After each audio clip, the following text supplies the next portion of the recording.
Hello again, and welcome to the Cutler Compound.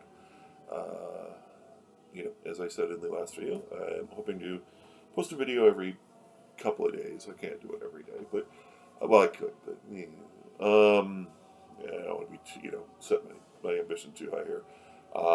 But like I said, I'm going to try to do a rating video every other day or so, so that we can all stay connected, and those of you who are lonely feel a little bit less lonely for 5-10 minutes a day. Today's book is Shel Silverstein's Where the Sidewalk Ends. This is a book I have a particular attachment to. Obviously, I have owned my copy for many years. You can barely read the text on the spine, and the actual original dust jacket is you know, probably been gone for 40 years. I actually got this book.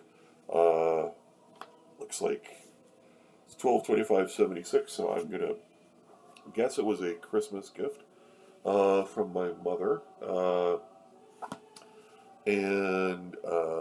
it was a gift from my mother because it says so, but I'm assuming from the date it was Christmas related. And since we are now in pre-Easter, which is what I call the week before Easter, um, and I'm hoping that gets some heat behind it, by the way.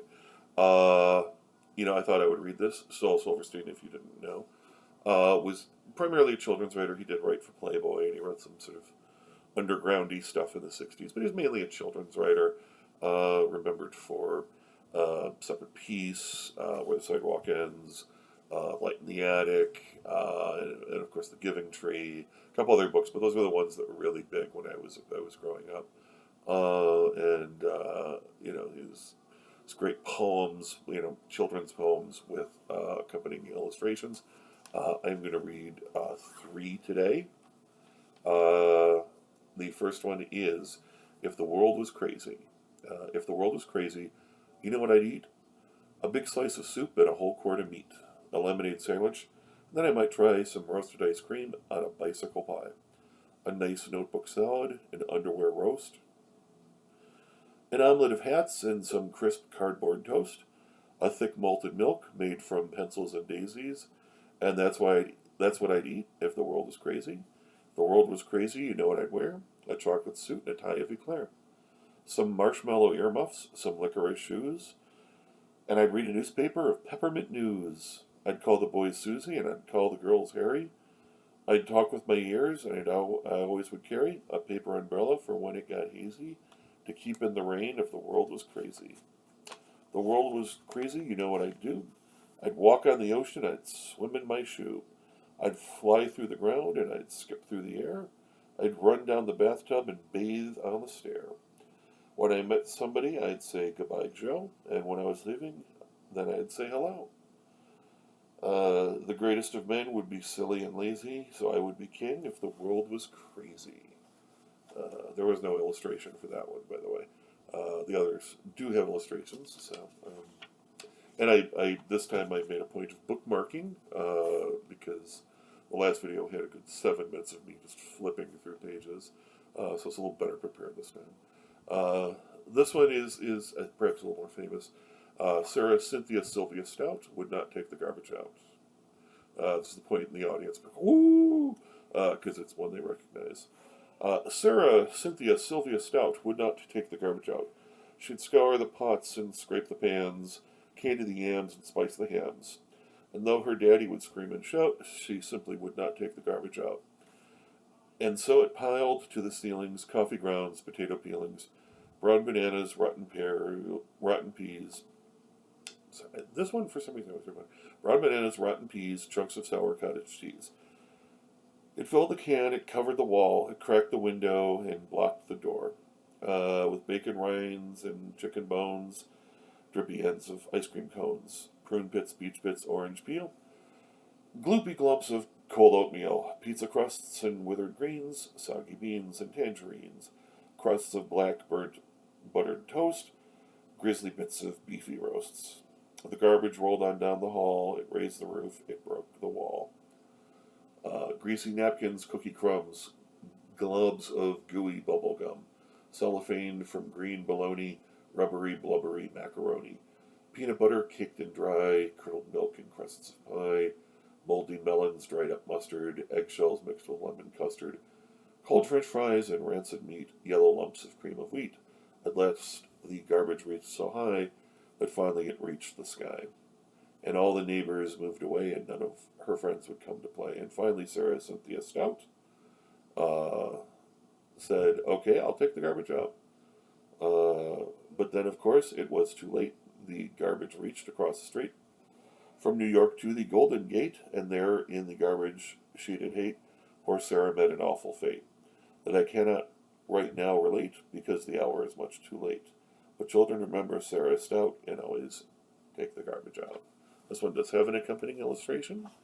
On one page, you have this great tower of trash piling up, perilously close to just collapsing, and doot all the way over here, fleeing for her life, unsuccessfully as it would turn out, is poor Sarah, who is about to be violently and terminally crushed beneath rotting food, which is a really horrible fate. Finally, is one that I remember very well from my childhood. I remember weirdly reading this to my brother as a child, which is the reason I say weirdly is because my brother is 4 years older than I am. Anyway, this is called The Unicorn. Long time ago, when the earth was green and there was more kinds of animals than you've ever seen, and they run around free while the world was being born, and the loveliest of all was the unicorn. There was green alligators and long-necked geese. There was humpy, bumpy camels and chimpanzees. There was cats and rats and elephants. But sure as you're born, the loveliest of all was the unicorn. But the Lord seen some sin and it caused him pain. He says, "Stand back, I'm going to make it rain." He says, "Hey, Brother Noah, I'll tell you what you do. Go and build me a floating zoo." Kind of bossy, but and take 2 alligators and a couple of geese, 2 humpy bumpy camels, and 2 chimpanzees. Take 2 cats and rats and elephants, but sure as you're born, Noah, don't you forget my unicorn. Now Noah was there, and he answered the calling, and he finished up the ark just as the rain started falling.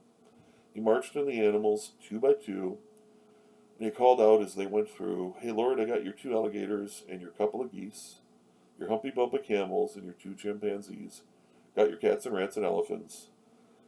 But Lord, I'm so forlorn because I just don't see no unicorn." Old Noah looked out through the driving rain, but the unicorns were hiding, playing silly games. They were kicking and splashing in the misty morn. Oh, them silly unicorn. Then the goats started goating, and the snake started snaking, and the elephant started elephanting, and the boat started shaking, and the mouse started squeaking, and the lion started roaring, and everyone's aboard but the unicorn. Now, I mean the green alligators and the long-necked geese, the humpy bumpy camels, and the chimpanzees. Noah cried, "Close the door, 'cause the rain is pouring. We just can't wait for them unicorn."